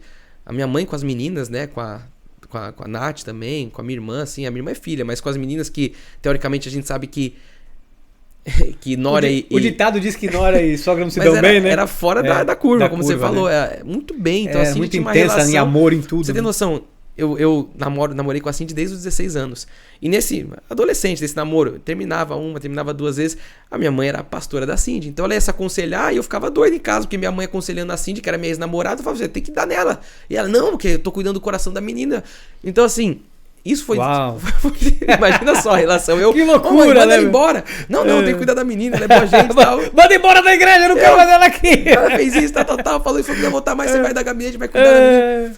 Então, assim, elas tinham uma relação muito boa. Então, a Cindy sofreu muito. Sofre ainda. Vira e mexe, assim. Nós sofremos. Às vezes eu vejo que... Então, a Cindy acho que sofreu mais, assim, na questão dos sentimentos. Mas soube lidar muito bem. Eu falei, sim, você vai ter que se posicionar agora como minha esposa. Eu sei que não vai ser fácil pra mim nem pra você, mas vamos junto. E eu tenho visto, assim, né, Deus sendo a capacidade dela. Eu mesmo joguei ela no fogo. Eu falei assim, não gosto disso. Eu falei, você vai ter que fazer tudo que você não gosta, porque é aí que você vai aprender. É fora da zona de conforto que Deus vai te espremer, que Deus vai fazer você crescer. E hoje a gente olha pra ela como mulher, como pastora, dá pra ver, assim, o grande salto que ela deu. Mas não tem como falar que toda a família não sofreu. A Kiara, por exemplo, era pequenininha. Então eu falei assim, eu posso passar pra minha filha 2 imagens da minha mãe. Ela pode saber que quando eu falo da minha mãe eu choro, que eu sei o quê. Ou eu posso falar e contar uma história de quem foi a avó dela. Eu quero contar o legado na vida da neta. Fora que a gente olha pra Kiara, né? A gente acha ela muito parecida com a minha mãe fisicamente. Demais. Tem umas fotos, né? A Bispione sempre fala isso. Nossa. Né, bem? Ela sempre fala isso. Não tem uma vez que eu não olho pra Kiara que eu lembro da minha mãe. A Bispa, às vezes a gente tá em casa... Você posta alguma coisa, ela olha e fala, meu Deus, eu tô Muita vendo gente a Bispa, fala. o jeito da Bispa, a forma, E a gente né? pega as fotos da minha mãe de pequena, às vezes. Enfim, então, o que eu passo pros meus filhos hoje? Eu faço questão deles verem o pai deles, no caso eu, ouvindo as pregações da minha mãe, visitando os materiais dela. Então aqui ela já fala, a vovó Lange, ela já sabe, eu quero que eles cresçam sabendo quem foi a avó. Exato, importantíssimo. Eles têm que crescer sabendo que a avó deles foi uma mulher fora da curva, humanamente falando, espiritualmente falando, a mãe, a avó, quem ela foi. E isso vai partir de mim contar, da minha esposa a gente contar. Então a gente hoje trabalha com isso muito bem em casa. Minha mãe tá sempre presente. Eu falo assim, é difícil falar no passado de quem tá presente. Exato. Então ela tá presente nos cultos que a gente fica ouvindo lá, então na TV, nas falas, nas fotos, a gente não tem esse... E eu encho a boca pros meus filhos falarem, minha avó foi isso, ela fez isso. Então, acho que a família tá nesse estágio hoje, né? Todo mundo feliz pelo legado que... É porque assim, eu vejo que na tua vida, né? Tudo foi muito... Eu vou usar uma palavra que não existe. Tudo muito primeiro, né? Tudo muito rápido. Meio precoce, né? Assim. Você... Casei primeiro. Casou primeiro, teve os filhos primeiros, agora tá vindo aí, né? Sim. A bênção sobre a vida. Vendo? O priminho, a priminha. Né? Da família Brant, agora com os Nats. Mas você você casou, sendo caçula, né? Sim. Casou primeiro, você teve os seus filhos primeiro, então... Era preparação. A gente vê que Deus já vinha Teve uma coisa que você moldando me falou. tudo isso. Lembra quando eu fui casar? Você foi meu padrinho. E aí a gente fez o primeiro casamento ali, né? Naquela escala da família ali, né? Isso. Então a gente fez um casamento, graças a Deus. Deus abriu as portas, uma festa maravilhosa, uma cerimônia. E eu lembro que você me pegou e falou assim, vou te falar algo. Você sempre com essas falas também espirituais. Não sei se você vai se lembrar. Você falou assim, isso que você tá vivendo hoje é a honra de Deus pra sua vida. Verdade. E você falou assim, não fica se comparando. Por que eu tô vivendo isso e talvez outras pessoas não, meus amigos. E eu entendi isso. Você falou assim pra mim, você tá vivendo porque você merece. Porque Deus tá manifestando, então viva isso. Tá vindo a luz, é seu direito. Você é em secreto com Deus. Então eu entendo isso também, né? Tipo, tem uma porção pra cada um de nós, a nossa salvação é individual. E isso é tão maravilhoso, Fê, porque assim, a gente vê como a honra de Deus, ela se manifesta naturalmente. A gente não precisa cavar, né?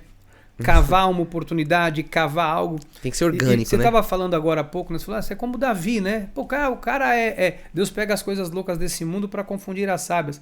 Pô, Davi não tava atrás de nada, né? Tava de boa, Ele tava lá, tal. E de repente Deus, chama aí a ele, né? Você tava fazendo a obra de Deus com o seu melhor. Não sei se você vai lembrar, eu já falei isso para você também uma vez. Eu falei, olha, agora enquanto você não incomoda ninguém, você tá fazendo, cara, todo mundo vai bater nas suas costas, o feio. Você é novinho, você tá crescendo, tal. Eu senti isso. Na hora que você chegar lá, por que eu falei isso? Porque eu passei por isso, entendeu, Fê? Eu passei por isso. Porque eu sempre fui muito bacana com todo mundo, eu tô na igreja, blá.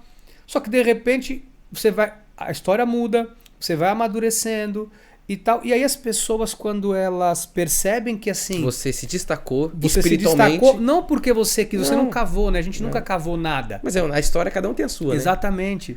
Né? E o que você falou aqui para mim, assim, em conversa com esse pastor, achei muito forte, é calçar o sapato, a sandália. E eu sou muito assim, porque eu sei, né, o que eu passei, o que a minha família passou, para nós chegarmos até aqui. E a gente apanha até hoje, isso nunca vai parar. Eu acho que só vai parar quando nós realmente concluirmos a nossa carreira, a nossa jornada. E eu sei que isso também com você acontece, né? administrar o tempo todo, pancada, são pessoas... Mas é que a gente tá dando fruto, né? Exato. Aquela velha frase. Ninguém taca pedra, né? Só taca pedra em árvore que tá dando fruto. Então, assim, a gente tá dando fruto, a gente é vitrine. Ninguém taca pedra, tá com pedra na vitrine também, né? Pra quebrar. Então, acho que aquilo faz parte desse processo. O que eu fiz, assim, nesse tempo que você falou, o bastidor, né? Que ninguém viu. Por exemplo, os meus pais foram maravilhosos como líderes espirituais, na questão da palavra, na questão... Mas eu sempre percebi que faltava... vamos pensar em pilares, assim. A gente sempre desenvolveu muito forte o pilar espiritual. Uhum. Mas aí é vivência minha. A minha história com Deus. Eu olhava, assim, pros bastidores do ministério. Eu falava assim... Sabe, falta também o desenvolvimento. Se a gente desenvolver também o pilar emocional, a mentalidade do povo, a gente chegar junto. Então, por que eu via? Os grandes problemas que aconteciam dentro da igreja, isso hoje é estatística de grandes centros, que os problemas de desordem que acontecem, se eu não me engano, 84% é de ordem emocional e não espiritual. Sim. Então, você viu, o cara que vai embora, o cara que fala mal, é tudo problema da alma dele, de ego, de dor da infância. Que ele traz do pai, problema com o pai, Exatamente. Com a mãe, e ele vai reproduzir no líder, vai reproduzir no outro, o vitimismo, um monte de coisa. Então a gente pega, o pessoal conhecia a palavra, conhecia a graça, tinha sido cortado pela graça, onde que tava? Então eu falava assim, eu vou começar, aí foi algo meu, minha história com Deus, eu falei, eu vou começar a subir esse pilar, para ter não só o espiritual forte, mas ter também um pilar emocional. Por isso que eu falei que foi um trabalhar de Deus. Então, eu vim ao longo do tempo trabalhando isso, e isso é hoje algo que eu estico muito dentro da igreja, né? Na minha forma de liderar. Por quê? Porque aquela história, não adianta você conhecer a Bíblia de Gênesis e Apocalipse, mas você conseguir falar com o irmão, você não conectar com o coração do irmão. Perfeito. E eu não tô falando de uma empatia burra, que desculpa a expressão, mas como é hoje, né? Não, a pessoa tá assim, eu entendo que você tá, fica assim. Não, uma empatia de, eu sei que você tá mal, mas vamos dar a mão aqui, vamos sair daí, vamos confrontar. Tem um motivo, né? Tem um motivo, vamos resolver isso. Confrontar para elevar a pessoa, não para afrontar, né? Enfim, então, isso foi meu desenvolvimento particular. Então eu fui buscar dentro da palavra, fui buscar com Deus, enfim, através de literatura, através de muitas coisas para esse pilar ser desenvolvido. E eu vejo que isso foi o que me traz hoje essa bagagem. Aí a gente chega nos últimos 2 anos, antes da pandemia, o que ninguém vê, né? Eu tava já assim, Ricardo, explodindo. Porque pensa, eu sabia que Deus tinha algo para manifestar na minha vida. Eu não sabia como seria. Mas eu sabia que Deus... E tava assim, sabe quando vai transbordar o copo? Você já tá assim... E eu já tava assim, sabe? O que Deus quer? O que Deus quer? E aí eu me lembro que eu chamei minha mãe e meu pai. Isso foi... Minha mãe diagnosticou ali a Covid para dezembro, comecinho de dezembro. E isso deve ter sido no começo de novembro. Então, um mês antes. Eu chamei minha mãe em casa. Minha mãe e meu pai, tirei as crianças, tirei a Cindy, chamei os dois e falei assim, eu quero ter uma conversa com vocês, não como filho, mas... Lógico, também como filho, mas assim... Como um discípulo. O que vocês têm pra minha vida? O que vocês querem? Porque eu sinto que Deus quer manifestar algo. Uau, forte isso, hein? Eu tava assim explodindo. E eu tinha vindo de um encontro onde eu tinha recebido uma palavra, isso aí, uns 3 meses antes, que Deus falava assim, Deus ou um homem fala assim sobre mim, né? Eu vejo na sua vida que tem um cordão umbilical que vai ser cortado. Eu falei, que cordão? Eu falei, sai pra lá com isso aí, né? Na minha cabeça eu falei, essas palavras que vem... Não deu crédito. Não dei crédito. E só lá na frente eu falei, olha, Deus já tava trabalhando. Pouco tempo depois. Mas quando eu chamei meus pais em casa, eu falei assim, tem alguma coisa pra acontecer, eu sinto que eu vou explodir. E sabe o vinho no odre que fermenta? E aí eu me lembro da minha mãe, a gente saiu, estava só eu e meu pai, só ele vai saber disso, porque tava nós 3 em casa. E a gente saiu dali que eu falei assim, eu não sei se vocês vão me enviar pra outro lugar, eu não sei o que vai acontecer, mas eu sinto que eu preciso de mais, que Deus quer manifestar algo em mim, que do jeito que tá, não tá sendo... eu não consegui comportar. Eu falava, talvez a igreja não vai me comportar. Não sei, eu tava ali, sabe, nas minhas conjecturas com Deus. E aí eu me lembro que minha mãe falou assim, não, Fê, eu sei o que Deus tem pra sua vida. E aí a gente chorou, foi algo assim, né? Ela trouxe algumas palavras proféticas que ela tinha a respeito de tudo isso ao longo da minha caminhada. E ela falou assim, eu saio daqui hoje da sua casa com alguns objetivos, algumas metas. A primeira, fazer um plano de transição, de sucessão. Começar a preparar a igreja para que isso aconteça na sua vida. Porque na época eu tava tão doido que eu falei assim, me manda pra Brasília. A gente não tava com o Kleber ainda em Brasília. E meu pai na hora, não, vamos mandar então, tá bom? Minha mãe aqui, só vai não, meu filhinho não. Meu filhinho não. Mas ela falou como líder. Pra Santos não, podia ter ido pra Santos, né? Que era mais perto, né? Ela falou, Fê, o que você tem em São Paulo, não sei o quê. Eu lembro que ela chorou, ela falou, não, eu sei o que Deus tem pra sua vida, é aqui, eu vou começar a preparar você de forma clara pra igreja que a gente vai transicionar. Isso foi em novembro. Uau, eu precisava disso. As pessoas não sabem disso. Quem sabe isso disso... aí isso é fantástico. Acho que eu tô falando hoje assim em escala pela primeira vez. Mas isso é muito importante porque esses são os bastidores. Esses são os bastidores. Quem vai saber disso é meu pai, porque ele tava lá e era eu e minha mãe. E ela falou, não, o meu pai falou, eu vou fazer um job description, né, das funções ali, deixar claro o que é cada um. E minha mãe falou, eu vou fazer um plano de sucessão. Minha mãe tava com 62 anos. E aí, nesses 2 últimos anos, nessa minha caminhada de estudo, eu fui buscar muito essa questão de liderança. Então eu fui para grandes mentorias, para tal. E eu participei de uma mentoria, olha que coisa doida, que aconteceu só num ano, começou em 2020, estourou a pandemia, e aí parou e aconteceu de forma online alguns encontros. E durante essa mentoria, esse trabalhar, esses treinamentos, parece que a única coisa que era falado lá era sobre transição. É transição, porque vai transicionar. E eu falo, será que tá todo mundo assim? Só que não tinha nada. Não tinha, não. Tava no gasoso. Imagina assim, tem algo no gasoso. Eu tava meio líquido, mas não tinha nada sólido. Não tinha estourado pandemia, minha mãe não tava doente, porque ela foi lá pra frente. A onisciência de Deus, né? Eu já sabia. Eu já sabia. E ele já me colocou num lugar onde ia ser preparado. Então eu recebi muita informação de pessoas que já tinham passado por isso, sobre transições ministeriais dentro do ministério. Eu falava, uau! E eu tenho um caderno. Dessa forma, Fede, de pessoas que partiram e tal? Dessa forma. O que eu entendi? Olha isso que Deus me revelou. Eu aprendi, né? Dentro desses treinamentos, que existem 3 tipos de transição. Eu aprendi isso antes da minha mãe pegar Covid. Existe o primeiro tipo de transição, que é a transição natural, onde alguém passa o bastão em vida. Então, ó, tá aqui, cheguei até aqui, passei o bastão. Segundo tipo de transição, quando alguém morre, que foi o caso nosso. E o terceiro tipo de transição é quando tem um escândalo. Então o pastor sênior cai em adultério, cai em tudo isso aqui, tem um escândalo, tem que transicionar a igreja para alguém, porque o cara já tá queimado. Qual que é o melhor tipo? A primeira. Que é quando você prepara. Porque a gente acha que é o natural, né? Então eu tava com essa informação, cheguei nos meus pais, vamos preparar? Deus já não falou? Não tá claro o que é isso? Vamos começar Você vem com esse pensamento. Fala, isso aqui é o que vai... Isso aqui é o que vai acontecer. Sim. Naturalmente, você vai chegar a uma certa idade que alguém precisa tomar conta disso aqui. Uma informação que as pessoas não têm. Por exemplo, como é que você transiciona hoje um ministério? Do 0 aos 30 anos, eu tenho claro isso hoje.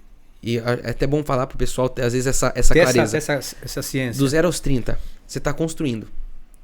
Ou melhor, do 0 aos 30, você está sendo preparado. Então, uma preparação.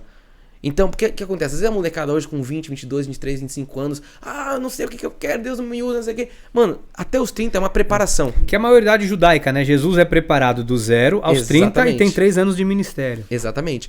Dos 30 aos 70 é a construção. Então, você foi preparado até os 30. Dos 30 é como se tivesse soltado a flecha. Não é? Isso. O salmista fala que o filho é como uma flecha na aljava. Então, você está preparando. Você tem que soltar a flecha, agora vai dos 30 aos 70. Você vai construir. Então, você tem aí, 4 décadas para você construir algo. Dos 70 em diante, transição, sucessão, passagem de bastão. Aqui. Então, se a gente não... Porque o que isso traz? Isso traz pra você Pô, você vai treinar. Se o cara chega pra você e fala assim, começa a correr aí, eu faço crossfit, começa a correr, começa a levantar as coisas, e você não sabe quando começa, quando acaba, quando transiciona, você não tá... Agora, se você já sabe, você vai fazer 15 minutos de aquecimento... E você chega com essa ideia pra tua mãe. Sem saber de nada. Eu chego com tudo isso. Mano, olha... 3 meses antes. Por aí. É isso. Pensa, Deus falando... Tá gasoso, vamos trazer pro líquido, vamos deixar isso sólido pro ministério, vamos comunicar. Eu falava pra ela, eu quero trabalhar junto com você, eu não quero que você... a minha ideia, né? Eu não quero que você não esteja aqui um dia e eu tenha que fazer tudo isso. Vamos fazer junto, mas vamos ter clareza, vamos passar isso, vamos. Então, eu chego com tudo isso e aí Deus fala o coração dela, ela fala, não, vamos fazer isso. Ela tava com 62, ela falou, vou começar a fazer um plano de transição, projeto, né? Um projeto. Enfim, então isso é o que ninguém vê, mas olha só a preparação de Deus. Olha só o quanto eu já estava trabalhando no bastidor, que ninguém via. O quanto o meu coração, o chamado meu individual com Deus ali, e Deus falando, eu tenho algo para você. Então, eu falei, mas o que é Deus? Mostra. E depois de pouco tempo, veio tudo isso acontecer, fora outras coisas que Deus veio trabalhando. Então eu vejo assim, o desígnio de Deus. Por isso quando eu falo assim, eu sei quem eu sou, eu sei o que Deus fez na minha vida para me preparar para isso. E eu entendo que cada pastor tem a sua graça. Minha mãe teve uma graça de construir algo maravilhoso, um legado. Agora Deus tem algo, outra porção. É que às vezes as pessoas querem, né? Querem impor. Vou dizer em você, que é filho e que assumiu essa responsabilidade, essa nobre missão, quer impor em você que você seja igual à sua mãe. Exatamente. E eles não entendem que cada um é único. Moisés não era igual a Josué. Exatamente. Né? E nós também, porque assim... O Fê, eu acho que você foi preparado. Isso é uma coisa minha particular. Sim. Você foi preparado para a transição. A igreja talvez não tenha sido preparada para a transição. Você consegue enxergar isso ou não? É justamente. Por quê? Porque não se falava disso até então. Hoje eu já tenho outra mentalidade, mas era algo que, ali, pelo estilo dos meus pais, a gente não tocava nesses assuntos. Porque, pô, você pensa, é uma coisa... Ninguém quer também ficar falando muito disso, né? De transição. Eu lembro que algumas vezes comecei a falar isso com a minha mãe, e teve um dia que ela chorava, ela falava assim, mas você quer que eu me aposente? Eu falava, não, pelo contrário, eu só quero que a gente tenha clareza de como a gente vai conduzir esse momento. E eu sei que ela, naquela energia dela, ela não ia parar nunca. Nunca. Só que ela tava já com uma idade, com 62 anos ali, né? Então o rendimento dela, mas ela levava a igreja nas costas. Eu acho que assim, o maior problema dos ministérios um pouco menores é que às vezes a gente não trata de alguns assuntos que precisam ser tratados, né? Eu acho que tem coisas que é muito mais claro. Você pega uma empresa, uma multinacional, tem um plano de carreira. Exatamente. Então o indivíduo ele entra lá, ele sabe aonde ele pode chegar. Às vezes a pessoa está numa empresa, ele fala, tô aqui, eu não vou crescer aqui, então eu vou sair daqui porque não há uma clareza aonde você pode chegar. Eu acho que é um erro. Não sei se vou usar uma palavra um erro, mas é uma coisa que cultural, não vou chamar de erro, mas cultural, que às vezes a gente não tem essa ideia de falar, olha, nós vamos fazer uma transição. E quando você traz isso também é algo que talvez vem de fora, de um ministério fora que já tem esse viés, esse perfil mais de transição. E é o que eu falei, eu fui me preparar para isso. Porque o que eu via? Eu falava, não, eu tenho a palavra top, eu tenho um espírito top, eu tenho a parte espiritual, eu tenho a doutrina, eu tenho conhecimento, eu tenho revelação. Agora eu preciso buscar o que eu vejo de lacuna. Então isso que por exemplo, Davi, quando ele é ungido rei, no outro dia ele era pastor de ovelha, você sabe? Exatamente. Foi 10, 13 anos onde Deus foi preparar ele. Nessa preparação ele foi treinar exército, ele fugiu, foi guerrear, eu via isso, eu falava assim, pô, eu sei o que Deus tem pra minha vida, mas eu não posso ficar parado esperando. Então eu fui dar meu jeito. Quando a oportunidade chegar, você tem que estar pronto. Tem que estar pronto. Como o bispo Daniel usa muito essa frase, é melhor estar preparado e não ter a oportunidade do que ter a oportunidade e não estar preparado. É a pior coisa é que você não ter a oportunidade, você tem e não estar preparado. Agora, hoje, Igreja Cristo Vive. Bispa Solange, antes e depois. O que mudou? Como assim? Da tua mãe. Da tua mãe até 62 anos, 20... O shift, né? A mudança. O que mudou? 26 anos sobre a liderança da Bispa Solange, juntamente com o Bispo Rai e toda a equipe. Sim. Né? Hoje, 2 anos, é óbvio que é muito recente precoce, mas em 2 anos, qual a principal mudança hoje? Mudou alguma coisa no ministério? Quando se chega na Igreja Cristo Vive hoje, ela é igual a 2 anos atrás? Você consegue hoje falar pra gente o que mudou na igreja? Sim. Então vamos lá. Você falou da palavra clareza. Pra mim é uma palavra que... Então assim, é os pingos nos is. Então desde que eu assumi, eu falei assim, eu tenho clareza na minha comunicação. É o meu jeito de liderar. Agora tem É Josué. É Josué. Então o que eu deixei muito claro pra igreja, corpo ministerial, pra todo mundo, isso tá nas minhas falas, nas pregações. A visão da igreja não mudou e nunca vai mudar. Perfeito. Porque quando Deus chama Josué, ele não dá uma nova visão. Sim. Ele fala, você vai continuar pegando o povo, passando o Jordão, e vocês vão chegar em Canaã, que era a promessa lá para Abraão. E aí Moisés levanta como libertador, traz o povo. O processo desse povo foi o deserto ali, né? E agora Josué tem a missão de continuar a levar aquele povo para a mesma visão. Então, se você continuar lendo o capítulo 1 de Josué, Deus pega e fala para Josué... o povo fala para Josué, né? A gente vai ser com você, a gente vai te... Como fomos com Moisés. Somente seja você com Deus como foi Moisés. Então, logicamente que eles estavam num contexto legalista. Eu entendi Deus falando pra mim assim, você vai ter o povo com você, as coisas vão acontecer, as promessas vão se cumprir, só seja como a sua mãe era comigo. Eu falei isso pra você. Você lembra disso na porta? Lembro. Você lembra disso? O que é isso pra mim? Fidelidade à doutrina, fidelidade à graça, fidelidade ao que Deus nos chamou para ser. Então, eu sempre tive claro isso. Eu não vou chegar aqui e mudar a direção para onde a igreja está indo. Não, agora a gente vai fazer isso aqui, vai adaptar isso. Não, a palavra não muda, a visão não muda, a doutrina não muda. Agora, é lógico que o como isso vai acontecer, porque era Josué. Vai ser diferente. Então, se você chegar hoje na igreja e falar assim que você não vai ver diferença, é lógico que você vai ver diferença. Você não vai ver diferença na palavra, na doutrina, na visão, para onde nós estamos indo. O destino é o mesmo. Agora, o como nós vamos chegar lá, é lógico que Deus colocou um novo líder. Se é uma forma, não vou usar uma palavra, mas não é essa. Se é mais agressivo, se é mais forte, se é mais intenso, não importa. Agora tem um outro técnico, entre aspas, né? Então, assim, o objetivo do time é o mesmo. Agora, quem tá dirigindo o time mudou. Então, lógico, eu trago a minha liderança, a minha identidade, porque eu sei o que Deus fez em mim, eu sei quem eu sou, então assim, eu não vou ficar, o cara não gostou disso, eu não tô aqui pra agradar pessoas. A Bíblia diz, né? Isso choca. Choca. Isso às vezes fere, magoa as pessoas. Fere pra quem não sabe quem é em Deus. Não sabe quem é Deus. Porque uma pessoa que tem identidade clara em Deus, que sabe o seu propósito de vida, o seu chamado em Deus... Hoje tem quem pense assim, o Bispo Fernando é muito pé no peito, muito Tem. agressivo, não tem? Tem. Isso já te criou problema na igreja? Já.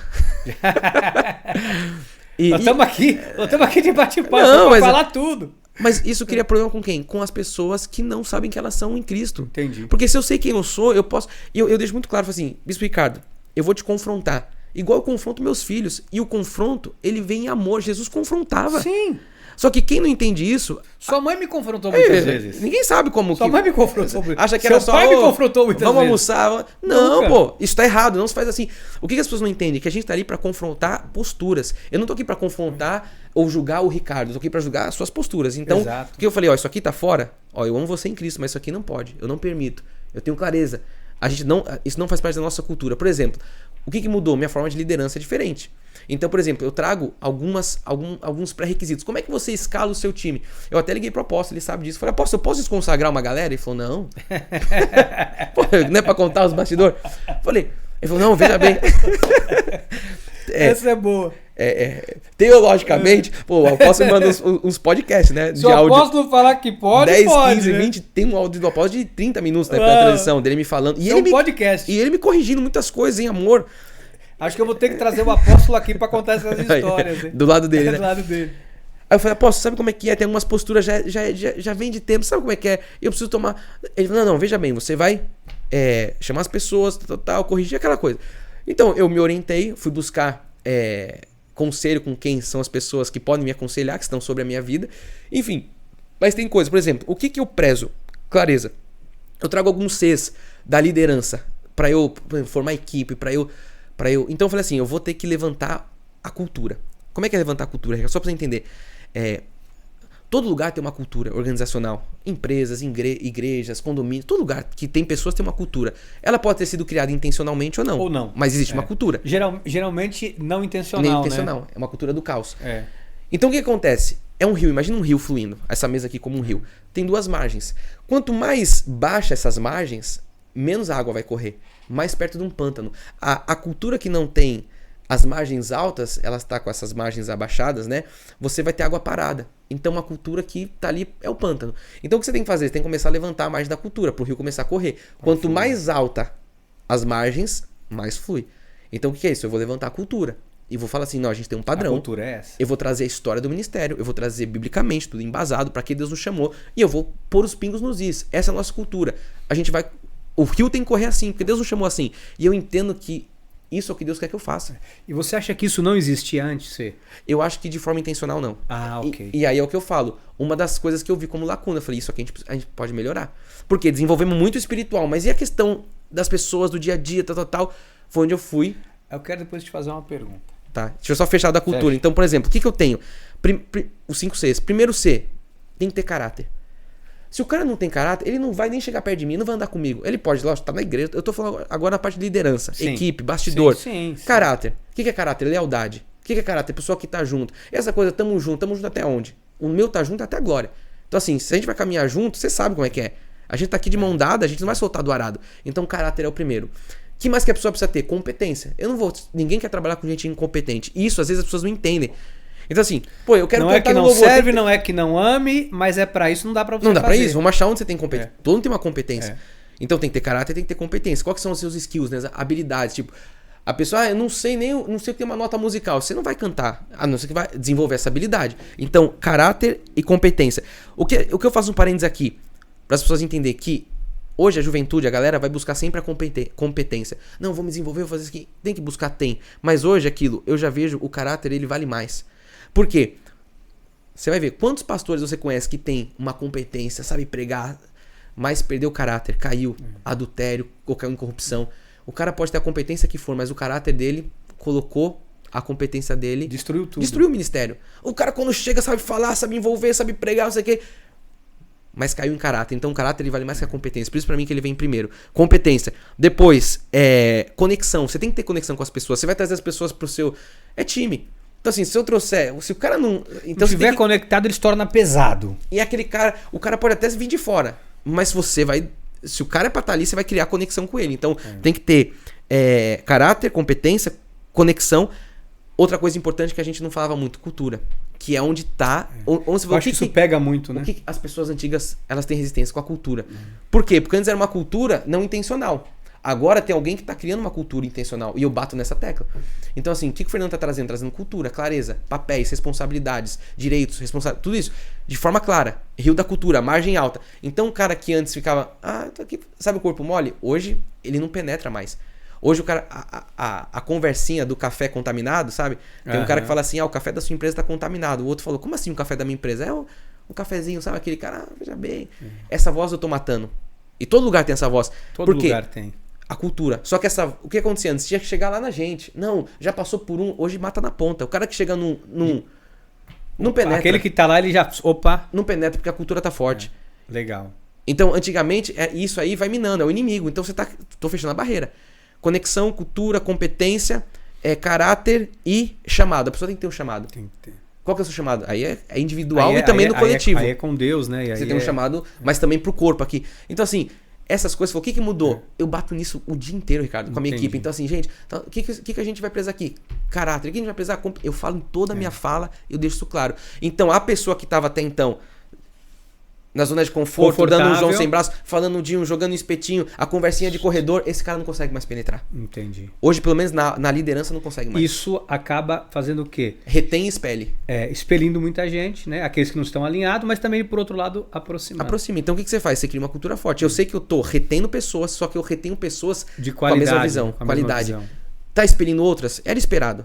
Só que aqui, eu não cheguei e falei assim, você tá fora. Eu falei assim, gente, vamos... Se adequa, né? Vamos corrigir as posturas. Vem pra cá. Eu não quero perder ninguém. Ninguém quer perder ninguém. Ninguém quer perder ninguém. Só que eu também não vou deixar a maçã podre. Ao longo de 20 anos eu nunca quis perder ninguém. Então, é que muitas pessoas realmente... É isso. Às vezes não tem o caráter e tal. Agora a pergunta que eu queria fazer pra você. Lá vem. Isso que você acabou de falar agora, fantástico. Mas me ocorreu aqui... Lá vem. Que eu quero te fazer essa pergunta. Você no início do nosso debate-papo... Debate-papo. Você tem que falar desse nome, hein? A mesa... além do Debate Papo Cast, queria agradecer os nossos patrocinadores, Petra Amém. e WSNet, por essa grande parceria. Tô disponível também, viu? É isso aí. A pergunta que não quer calar é o que talvez... Já vem. Lá vem. Já tenha sido feita para você. Bispo Fernando, como é calçar as sandálias? As sandálias da humildade. Da Bispa Solange. Porque Sim. você falou no início do nosso podcast o seguinte... que você com essa mentoria e tal, ele falou, só quando você calça é que você sabe. Tem coisas que você antes da sua mãe você fala, não, tem que fazer isso, quebra tudo, arrebenta, vamos quebrar, vamos fazer. A maioria. E aí você tá lá. Agora o sapato, a sandália tá no teu pé. E aí? Quebra tudo? Aí, o povo tocou a bola pra você. E agora? Você chuta, você toca, o que você faz? Você toca, você vai fazer o gol. O estádio gritando. Tá? E aí? Não, eu acho que essa foi a grande lição, né? Quando você é um pastor auxiliar, não tem que fazer isso. Como é que você não vê, mãe? Pai. E a gente, como filho, tem uma intimidade. Vai lá, dá uma bordoada, fala. Eu falava, não, tem que fazer, tem que trocar, tem que pintar, tem que cuidar. Sentei na cadeira. E aí, vamos fazer? Não, peraí. Não, mas você não falou que tem que fazer. É fantástico. Não. Por quê? Porque agora você tá num lugar que você não tava antes. Então, assim, agora, eu acredito. O peso assim, é muito grande. E qualquer outra coisa que faz. Todo bom líder é um bom liderado. Josué só foi um bom líder porque ele foi muito bem liderado por Moisés. E eu tenho também líderes. Então, peraí, eu também. Eu falo, mas eu também ouço. Então, assim, e não só porque a questão que eu sou liderado, a questão do peso da responsabilidade. O que eu vejo assim? O líder, ele tá num lugar de destaque, não por um status, mas porque ele tem que enxergar mais longe. É a visão de águia, 10 quilômetros. Então, hoje, nessa cadeira, eu enxergo coisas que eu não enxergava quando eu não era líder. Eu tenho uma visão 360 que eu era mais míope. Você foi colocado na torre de vigia. E aí você consegue enxergar então, tudo. os caras, vai. Só conhece os bastidores da família, o porquê que cada pessoa é daquele jeito. E eu prevejo as curvas, porque eu tô vendo. Então eu falo assim, não faz isso. Eu falo, mano, se eu fizer isso, daqui vai dar ruim.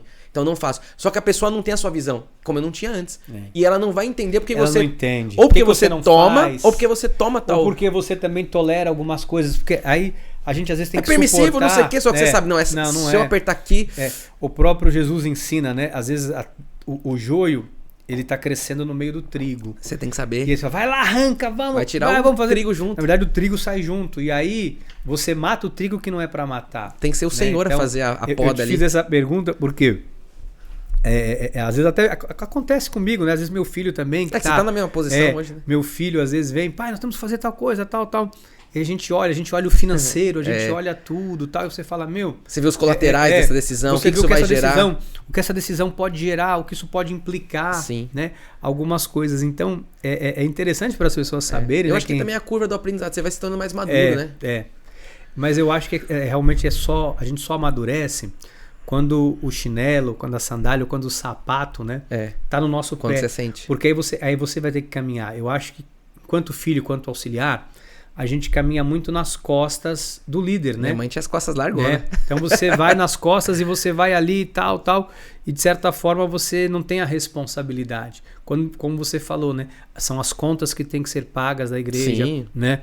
A parte é um investimento administrativa. administrativo, são pessoas, lidar com vidas. Assistência, oração, os problemas da comunidade. E a gente começa a conhecer o que você não conhecia, que seus pais conheciam e que também não podiam passar, muitas vezes, que são os bastidores de muitas famílias.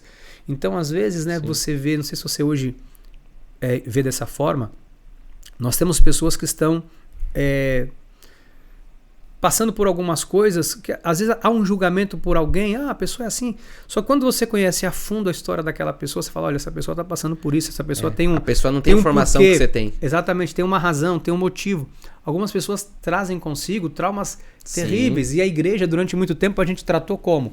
É espiritual. Mas tem a alma da pessoa. Mas também ali, né? tem uma a alma questão ferida. emocional, que a gente crê que Deus pode curar, mas também tem coisas que há uma intervenção, que há necessidade de uma intervenção emocional, como você falou. Se não houvesse esse preparo emocional, né, que fez parte da tua transição para te fortalecer, muitas decisões talvez você teria tomado de cabeça cheia, ou ao ouvir alguém falar, porque como líder, hoje, eu tenho uma admiração muito grande pela sua mãe, pelo seu pai, hoje por você, e principalmente pelo nosso apóstolo, porque eu vi ao longo da nossa vida tantas pancadas que ele levou, que seus pais levaram, e que hoje você leva, que as pessoas falam por trás, inventam histórias, contam, querem difamar, querem destruir, querem criar, é assim, é isso, é ignorante, é aquilo. Tudo isso com um viés de nos destruir. E eu passo por isso muito. E eu aprendi com Neemias, aquilo que eu aprendi com tua mãe, com teu pai, com o apóstolo, hoje com você. E eu aprendi na palavra de Deus com Neemias, né? A gente está ocupado fazendo uma grande obra. Né, Fê? Acho que não dá para parar. Ele fala, porque iria descer e ter convosco? Estou fazendo uma grande obra. Uma grande obra. Então, assim, acho que para considerações, só para as pessoas entenderem um pouco, que um líder, ele não está liderando, não é por ego, não pelo menos nós, né? Não por ego, por grandeza, porque quer glória humana ou qualquer outra coisa para se sentir melhor, até porque você tem sua profissão, você foi um profissional bem sucedido, tem a sua vida e tal, mas é realmente, primeiro, por um chamado divino, e segundo, porque realmente a gente acredita, né, que através das nossas vidas e desse chamado a gente vai fazer bem para as pessoas. Sim. Eu nunca saí da minha casa pensando assim, hoje eu vou lá para a igreja, eu vou trazer uma palavra que é para machucar as pessoas, né? Não, hoje eu vou pegar tal pessoa e vou fazer tal coisa, né? A nossa intenção não é essa, né? Sempre é fazer o bem. E aí surge uma questão, né? Que eu queria, de repente, a gente ir alinhando aí para o final. Às vezes, por exemplo, não sei se acontece isso numa cidade maior como São Paulo, acaba acontecendo aqui, né? Em outras igrejas pequenas com alguns pastores que eu converso. Não sei se acontece isso com você, por exemplo. Porque São Paulo é uma cidade, né? É um país. Poxa, o pastor não me ligou, o pastor não me... Eu tô chateado porque o pastor não me deu uma ligação, eu tô chateado. A gente mesmo nunca recebe uma ligação. Não, né? Ninguém tá nem aí pra Ninguém, você. às vezes, é verdade. Não sabe se você tá com as suas contas em dias, porque no altar nós somos homens de ferro, né? No altar a gente não vai para expor fraqueza. No altar, pelo contrário, a gente tá moído, como muitas vezes eu já preguei moído, e eu subia lá e forte, e corajoso, e tem que fazer, tá isso, né? e acabou. Minha carne tá lá, Sim. tá subjugada, e eu vou lá e fazer o meu melhor. Mas às vezes, como líder, talvez você não receba uma ligação, talvez depois do culto ninguém vem dizer assim, bispo, olha, que palavra. Às vezes poucas pessoas lembram de dar o testemunho por aquilo que ouviu. No domingo nós ouvimos um testemunho. Elas querem receber uma boa palavra. Domingo nós ouvimos um testemunho aqui da igreja de quando você teve no aniversário, uma palavra que você pregou, o irmão foi motivado e ele expandiu o negócio dele, ele deu testemunho domingo por uma pregação sua. Eu acho importante você saber disso. E aí? Acontece isso numa igreja grande como São Paulo? Pô, ele não me ligou, ele não me deu um beijo na bochecha, ele passou hoje você tem que criar uma rotina, você tem que ir para a porta da igreja para abraçar as pessoas, porque senão você é frio, senão você não tem empatia. Como é isso hoje numa igreja grande? Eu acho que tem os mesmos desafios da pequena exponencial, né? Então, Maiores. Maior. Tem muito disso. Então, assim, por que a gente fica lá hoje na porta da igreja? Porque isso é um legado dos meus pais. E a nossa comunidade se sente bem com isso. E eu vejo isso também faz bem pra mim e pra minha esposa. Então a gente ficou ali, a gente fica algumas ocasiões, algumas vezes por mês ali.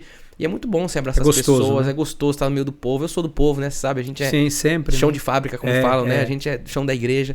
Então, primeiro que isso faz bem, mas não é nada assim, eu vou estar lá porque tem que mostrar. Não, é porque a gente gosta mesmo. Se não gostasse, você não fazia.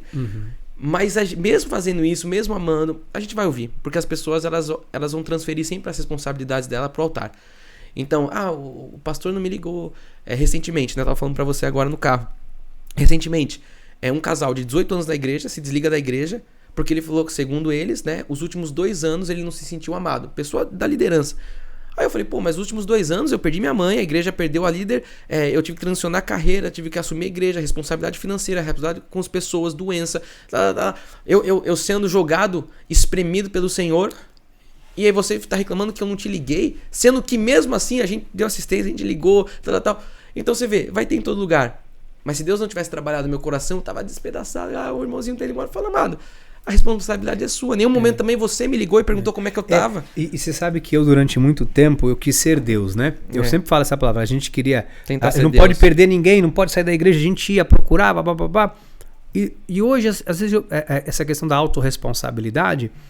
Ninguém nunca me precisou dar um telefonema para saber se eu ia vir para a igreja pregar. Exatamente. Porque eu sei da minha responsabilidade, não com as pessoas. Sim, mas com Deus. Com Deus, né? E que passa pela vida das pessoas. Então, a gente sabe o nosso papel, a gente sabe a nossa responsabilidade. Como eu falei há pouco, não sei se eu concluí, muitas vezes, né, eu estava em São Paulo para um culto de quinta-feira, subi para me alimentar, para me deleitar da palavra, acabava o culto, tua mãe... Quero falar com você. Tá bom. Aí eu subia pro gabinete. E o chicote estralava. O chicote estralava, irmão. É bom que o povo saiba disso. Irmão, o chicote estralava doído, mas... eu vou embora. Nunca! A bispa gritou comigo. Nunca. Sabe por quê? Por isso que tá onde você tá, né? Sabe por quê? Porque eu sempre soube separar uma coisa da outra. Salomão fala, quem ama disciplina, ama conhecimento. E eu nunca olhei e falei assim, não devia ter falado isso, eu não devia ter... Em algumas vezes eu até falo assim, poxa, mas eu não merecia, porque eu não acho que não era isso. A situação era essa, tal. Mas, cara, assim, quem era? A autoridade... Vambora, a vida que segue. Moisés morreu, tá morto, vamos pra cima. Tem uma história que eu vou contar, vou aproveitar que a minha esposa tá ali no celular dormindo. A gente já tá falando faz um tempo, né? Eu não sei quanto tempo nós estamos aqui. Como é que tá aí, equipe? Quanto tempo nós estamos batendo papo aqui? Batemos o Bolsonaro já. 1h30. Meu Deus, já vamos acabar já. Não, pessoal, deixar assunto pra próxima, né? Deixar o gancho pra próxima. Mas rapidinho, eu tinha uma namorada, antes da minha amada esposa. Epa! Ainda bem que as coisas velhas já passaram. E aí, meu irmão? Ela era muito ciumenta. Da igreja, muito ciumenta. Eu era moleque, mas eu lembro. Você lembra? Era um problema. Foi um problema. E uma vez eu indo levar ela pra casa, ela morava na Radial Leste, ali perto da Radial Leste, tal, Zona Leste. E ela começou a brigar comigo dentro do carro por um motivo qualquer, tal. Ela queria pular do carro, vou descer do carro. E eu fui segurando. Pelo amor de Deus. Dirigindo e segurando. Segurando. Cheguei na porta da casa dela, ela desceu. No dia seguinte eu tô no culto, rapaz, todo arrumadinho lá, cuidando da minha recepção ou da câmera, não sei. Final do culto, no gabinete. Eu falei, você no gabinete? É bênção, né? Vamos lá. Cheguei no gabinete, tava seu pai e sua mãe. Seu pai, não sei se você vai lembrar disso, faz muitos anos. Aí ele falou, Aí ela e a mãe dela, porque ele bateu na minha filha. Eu falei, eu? De fato, eu nunca pus a mão em ninguém, eu tava segurando pra ela não pular do cara, só Jesus. Enfim, essa história é demais. E a tua mãe me pegou e pá. E teu pai falou, isso não é papel de homem, não pode, o homem não pode tocar numa mulher. Eu não me defendi. Eu ouvi calado, falei, mas eu não bati nada. Mas eu pensei naquele momento o seguinte, o pastor não tem culpa e a pastora também não tem culpa, porque a versão que ela está contando aqui, até eu, se fosse os pastores, acreditaria. Então me coloquei no lugar do teu pai e da tua mãe e falei, não, eles não têm realmente culpa. E eu ouvi, eu falei, talvez eu faria a mesma coisa no lugar deles. E saí dali, tudo bem, eu falei, não, tudo bem, vocês me desculpam, nunca mais vai acontecer, tal. E depois, quando tive oportunidade, obviamente, contou, expliquei, né? Tá, e sua mãe ria e falava assim, né, que eu queria mais era que você terminasse aquele namoro mesmo, tal, né? E assim foi. Então, assim, às vezes a pessoa acha que porque a gente tem uma boa relação, sempre tivemos uma boa relação, você não é confrontado. Que você não é confrontado. Acha que porque eu sempre tive uma boa relação, que muitas vezes eu não sentei no sofá ali e tive que ouvir e refletir, analisar. E assim, engole o choro, muitas vezes aquela vontade de chorar, assim, mas enfim, porque o que nos une, isso não é clichê. Não. O que nos une é muito maior, né, Fê, do que mas tudo isso. Mas é isso que eu tento isso. Explicar pro povo, falar assim, gente, quando vier um confronto, entenda uma coisa, afronta, eu tô aqui pra te rebaixar, tô afrontando você, quero mostrar. Confronto, eu tô te trazendo pra um lugar de elevação. Exatamente. Então, quando eu confronto alguém aqui da equipe, gente, eu tenho um coração pastoral. Exato. Eu não tô aqui querendo mostrar, pôr o dedo. Mano, vamos embora, isso aí deixa isso, vamos crescer. Só que quem não sabe quem é, por isso que eu falo da identidade, Clara. A pessoa leva isso pro pessoal, fala, não, falou comigo. Porque tem gente que às vezes quando cresce em alguma área da vida, já começa a achar que é maior do que você. Sim. Eu sempre falei isso e falo aqui pra todo mundo que tá nos assistindo. A mesma lealdade que eu tive com a sua mãe, com seu pai, e eu tenho até hoje, é a mesma que eu tenho com você. Porque eu entendi exatamente quando o apóstolo Miguel Ângelo esteve ali e falou, olha, há uma transição, o bastão foi passado, agora o líder da igreja é o bispo Fernando. Eu não questiono. Por quê? Primeiro por te conhecer, pela vivência que nós temos. Eu não tenho esse ego inflado, essa vaidade. De, não, olha, mas eu já estou aqui há tantos anos. Não importa quantos anos eu estou aqui. Mas que você sabe que você é e o que Exato. Deus tem para sua então, vida. Eu acho que isso é importante para quem está assistindo, né? Esse bate-papo, entender isso. De repente, alguém que precisa rever. Sim. Porque assim... Sai desse lugar. Exatamente. Se eu estou aonde estou, eu falo isso, eu estou pela graça de Deus. Sim. E também porque lá atrás, quando... ninguém acreditava, sua mãe e seu pai acreditaram. Sim. Aí eu chego hoje aqui, 20 anos depois, eu vou achar o quê? Que eu sou maior do que... Eu não sou maior do que ninguém. Porque justamente, esse eu acho que é o erro de algumas pessoas. Às vezes alcançam um certo patamar, não estou dizendo só ministerial não, tá, Fê? Eu digo na vida profissional, financeiro, tem um certo destaque, a pessoa agora está ganhando bem, andava a pé, de ônibus, agora tem um carro melhor, comprou um apartamento, opa, eu não preciso mais da igreja, não vou me submeter à liderança, não vou me submeter a um pastor falar isso comigo. Epa, não esqueça que se você só chegou aonde chegou, pela graça e misericórdia de Deus, e porque Deus usou a vida desse homem ou dessa mulher, né? Então acho que é tão importante, acho que é tão claro isso, né? E acho que é esse lugar de maturidade. Eu nas minhas orações com Deus, eu sei que pode ser um pouco utópico isso, humanamente falando, mas o que eu oro a Deus? Eu falo, Deus, o meu desejo é desenvolver um corpo, nossa comunidade, né? Autorresponsável. Porque o povo de Deus, ao longo dos séculos, é um povo que transfere culpa. Não, porque Deus vai fazer... Eu falo, uma pessoa que fala assim, lógico que tem coisas que são impossíveis, que a gente vai orar, mas assim, hoje o povo tá muito acomodado. Então transfere pro pastor, pra Deus, pra esposa, e a pessoa pra não assumir, né? Não assume. Então o cara tá lá, falando que o problema da vida dele é a minha palavra, é o jeito que eu falo, não sei o quê. Só que o cara não tem relação com a esposa no casamento. O cara não deita com a esposa. Eu falo, o que você quer transferir pra mim? Olha os frutos, eu sempre falo, o fruto do meu ministério é minha família, olha pra minha casa, olha pra minha esposa, pros meus filhos. Agora quando você olha, o cara quer falar do jeito que você fala, do que você falou, mas o cara não tem um casamento harmônico, o cara não beija a esposa, o cara não tem harmonia no lar, o cara é infeliz. E aí ele fala, não, mas o problema da minha vida é o pastor, por quê? Porque o pastor confronta. E a pessoa não é madura espiritualmente pra saber que o confronto tá vindo de Deus. E ninguém gosta, né? Ninguém gosta de ser confrontado, na carne, né? Eu aprendi a gostar. Na carne, as pessoas não gostam. Porque as pessoas não gostam. Pra gente fechar, última reunião de família da minha mãe. Sentou todos os filhos, as meninas na mesa, ela e meu pai. Ela falou assim, eu vou falar um negócio pra vocês aqui. Eu já contei isso do altar. Foi uma metralhadora. Sabe o chicote? Estalou. E vocês não falam nada, só eu vou falar. Acabou aquilo, ficou todo mundo quieto assim. Vamos Aquele comer? climão. Saiu um foi ensaiar, outro fazer o quê? Chegou em casa, eu cheguei pra minha esposa. E aí, o que você achou do que minha mãe falou? Aí assim, eu achei top. Eu falei, eu pirei. Peguei o áudio, mãe, obrigado. Nossa, pode bater, eu preciso disso, eu tava esperando. As células do meu corpo estavam esperando você confrontar. Eu preciso disso, faça isso mais vezes, por favor. Por quê? Você trabalha com psicologia, você vai saber, toda vez que o ser humano é confrontado em amor, ele cresce e ele se sente amado. O Por filho, isso que quando Salomão é repreendido, fala isso. ele se sente amado. Quando Salomão fala isso, eu falo isso para os meus filhos, eu só confronto vocês porque eu amo vocês. Exatamente. A Bíblia fala que Deus corrige, disciplina e açoita filho a quem ama. Ama. Sim. Então isso é a maior demonstração. Porque quando a gente não se importa mais, Fê, você a gente tá nem aí. Tá nem aí. O filho do meu vizinho, se ele tá pulando a janela... Então a gente faz isso por amor. Agora, pra gente encerrar, nós estamos 1h30 aqui, todo mundo aí eu tô só começando. Com a gente. Deixa eu falar uma coisa. Eu tenho uma pergunta pra talvez fazer. eu não tenha te perguntado algo que você queira falar. Tem uma que eu quero fazer pra então você. Vamos lá. Da onde veio esse nome? Debate-papo. Nossa, eu tinha esquecido. Mas eu não esqueço. Meu. Gente, deixa Porque eu contar. eu sei de onde veio. Deixa eu contar essa história. Essa história fora... Olha, até falar rapidinho aqui como começou esse desejo nosso do podcast e tal. E nós estávamos buscando um nome. Um dia indo para Santos. Não sei se você estava no carro, Pedro. Acho que foi o Lucas, meu filho, né? Tava indo para Santos, a gente falando bate-papo. Não, falando do podcast. Vários nomes, né? Graça, não sei o quê. Cada hora nós falávamos um nome. E de repente, pá, Deus me dá um estalo de bate-papo. Falei, meu Deus, de bate-papo. De onde surge o de bate-papo? Há 27 anos atrás, 27 anos por aí, nós tínhamos um grupo jovem na igreja de São Paulo, não era o Eclectos ainda, era um grupo jovem. O F-Caris, desculpa, Eclectos é aqui, não era o F-Caris. Umas 6 pessoas, eu lembro que era tua irmã, bem jovenzinha, hoje a pastora, mas na época não, a dama. E eu não me lembro mais quem, não, era mais algumas pessoas ali que eu não lembro o nome de verdade nesse momento. E eu. Vamos fazer um trabalho com jovens, trabalho com jovens. Eu acho que a Lília não estava, acho que não tinha chegado ainda.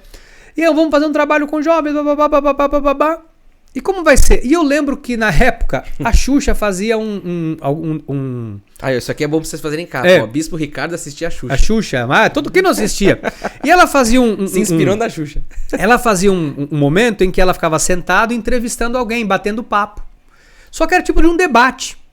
E eu falei, olha, que tal a gente fazer um debate-papo? Aí a sua mãe na época, a pastora, falou, como vai ser? A gente bota uma cadeira, a gente senta em volta do altar e fica fazendo perguntas e você vai falando, a gente faz e era um debate, virava um debate, né? Meio que polêmico.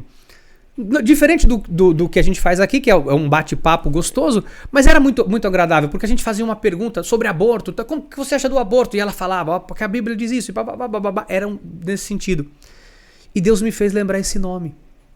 E quando eu lembrei, eu falei, não há outro nome. Eu falei para minha esposa, ela falou, o nome é esse.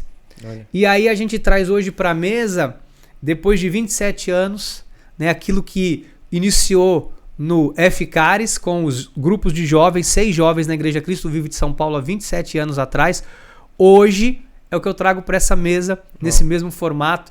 Né? É uma forma aqui para mim também de honrar o legado, da tua mãe. Muito né? bonito. Honrar o legado da tua mãe e assim, e como a minha esposa falou, estamos à mesa para um bate-papo. Então tudo começa na mesa, tudo termina na mesa. Amém. Você falou aqui tão bonito, né? Jesus sentou na mesa, os momentos finais dele foi a mesa, aquilo que ele ensinou foi a mesa, né? E eu acho que vai nessa mesa que a gente vai ter momentos aqui preciosos. Muito e aí, bom. se tem alguma coisa que eu não te perguntei que você gostaria de falar? Acho que a gente falou um pouco de tudo. É isso aí. Foi uma honra estar aqui. Obrigado delícia, por Fê. Poder estrear, né? Estreamos juntos aqui, estrear no Debate-Papo. E que Deus continue prosperando. Amém. Eu creio que isso aqui vai prosperar, vai alcançar pessoas. Enfim, estou muito feliz em mais uma vez participar de algo grande da parte de Deus. Obrigado, meu irmão. Tamo junto. Meu amigo.